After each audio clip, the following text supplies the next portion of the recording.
આજથી જૂનાગઢ માર્કેટિંગ યાર્ડમાં કેસર કેરીની હરાજી શરૂ થઈ છે, જેની સાથે બજારમાં કેસર કેરીની શ્રી ગણેશ થયા છે। પ્રથમ દિવસે 300 બોક્સની આવક નોંધાઈ છે, પરંતુ આવતા સપ્તાહમાં કેરીની આવકમાં વધારો થવાની શક્યતા છે, જેનાથી ભાવમાં ઘટાડો થશે। જૂનાગઢમાં કેસરીની આવક સાથે પ્રથમ દિવસે 300 બોક્સની આવક નોંધાઈ છે, જેમાં બોક્સના ભાવ 1000 થી 1500 રૂપિયા સુધી રહ્યા છે। આ ઊંચું ભાવને કારણે શરૂઆત મર્યાદિત આવક છે, પરંતુ આવક સપ્તાહમાં કેરીની આવકમાં વધારો થવાની શક્યતા છે, જેનાથી ભાવમાં ઘટાડો થશે।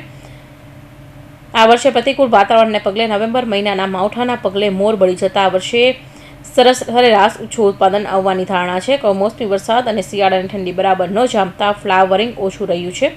આ વર્ષે કેરીનું ઉત્પાદન ઘટવાની ધારણા છે। 200 થી 250 બોક કેસર કેરીની આવક થઈ છે અને 1000 રૂપિયાથી 1500 રૂપિયા સુધીનો બોક વેચાય છે। આવતા દિવસોની અંદર કેસર કેરીની આવક ચાલુ થશે, વધારે ચાલુ થશે અને ભાવની અંદર થોડા ડાઉન થશે।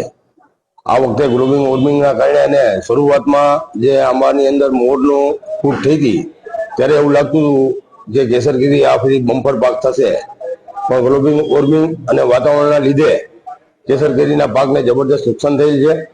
એટલે એવું અત્યારે વિચાર થાય છે કે ભાઈ 25 થી 30% કેસર કેરી થાય તો સારું। આજે કેટલા ભાવ રહ્યા? આજે 1000 રૂપિયાથી લગાવીને 1500 રૂપિયા સુધી બોક વેચાણા। જોકે આ વર્ષે ગ્લોબલ વોર્મિંગની અસરને કારણે કેસર કેરીના પાકને 30% જેટલું નુકસાન થયું છે। પરિણામે ઉત્પાદન ઓછું હોવાથી ભાવ ઉપર પણ અસર પડી છે। નિષ્ણાતોના અંદાજ મુજબ સિઝનની પૂર્ણતાના એક બોક્સના ભાવ 500 થી 700 રૂપિયા સુધી થઈ શકે છે। કૌશિક પટેલનો report, Hind TV news, Surat.